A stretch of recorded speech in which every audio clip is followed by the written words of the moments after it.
This next one is called Elvis and the BeanTree. This is a true story. I was in the 5th grade. It was during the summer vacation. And I heard a commotion outside.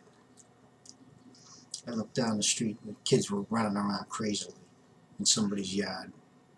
So I ran down. When I got to the guy's yard, there was about 15 of us. There's a little capuchin monkey sitting in a tree. He had a bellhop's uniform on with a little bell cap. We were all screaming, laughing. The monkey then proceeded to jump from tree limb to tree limb and jump to a tree in the next yard. We all hopped the fence to the next yard. We were screaming, yelling at him, "Come down." He just climbed to the top and started swinging. Up, down, all through the trees he was swinging around. He jumped another tree to another yard. Again we jumped the fences. He jumped another tree and he landed in my yard. And we all jumped to the yard. Well, the monkey ran up a tree called a bean tree. It's got about 1-foot-long leaves and about 1.5-foot long spikes. They look like giant green beans, and at one end they're sharp and pointy.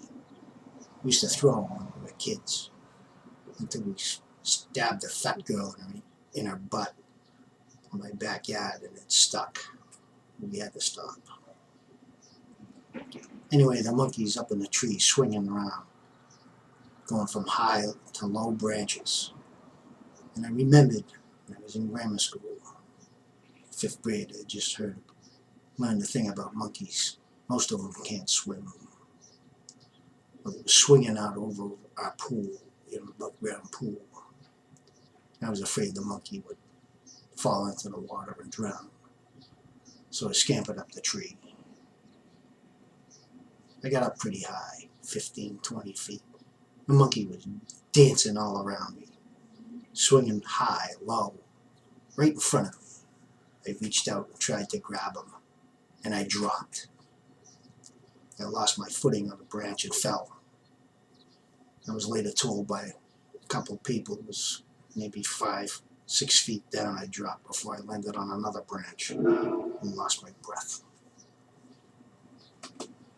The monkey was still swinging around underneath me, above me, and he stopped in front of me, about 1 foot. And this time he had a bean in his mouth. He looked like Zorro. And I reached out, and he darted off. He swung by his tail, and I'm laughing in the tree, crazily. I said, "I wish I had a tail." About this time, an old man showed up. He said, "That's my monkey." I said, "Well, call him." He said, "He won't come down. I have to get the organ." So we'll go get it.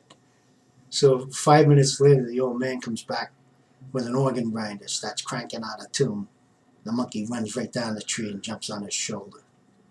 I crawled down out of the tree. We were all cheering wildly. We were going crazy. The old man lived right down the street from us on the other side of the street, a few houses down, and I never even knew it. Never knew he had a monkey. Well, he invited me to come to lunch at his house, since I took a drastic step to try to catch his monkey for him. So the next day I walked down. The old man, his name was Mr. Gymnast. He let me in. I met his wife. And as Elvis went across the floor with his bellhop uniform on, he comes over and gives me like a high five. I didn't know what he was doing back then. I didn't know what a high five was. This was in the 60s. The old lady, Mrs. Gymnast, shows me all the uniforms he had. And she told me his name was Elvis. He had a silver sequined outfit with a silver sombrero. He had multiple bellhop uniforms. He had a jailbird uniform. And she told me they used to go to carnivals and stuff like that. Then we had lunch, sandwiches, whatever. And I noticed in front of me was a little plate. And they called Elvis to lunch. He jumped up on the table and sat down in front of me, not more than 2 feet away, at his own little plate with little food in it. And I'm watching him eat. He had picked it up with his fingers. He had perfect manners. I couldn't believe it for a monkey. He ate his food and they told him he could leave the table afterwards.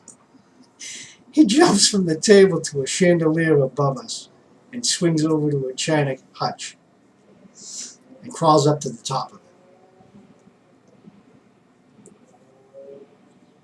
On top there was a card carrier, a carousel, contained cards and poker chips. And I'm watching them. And all of a sudden, they're talking to me. And we can see these chips come zinging down from up above. The monkey could flip them in his fingers, in his hand. And they were like flying. These things were, he could really zing them. They were bouncing off the wall. And the gymnasts were screaming at him, telling Elvis to knock off the bullshit. I was laughing.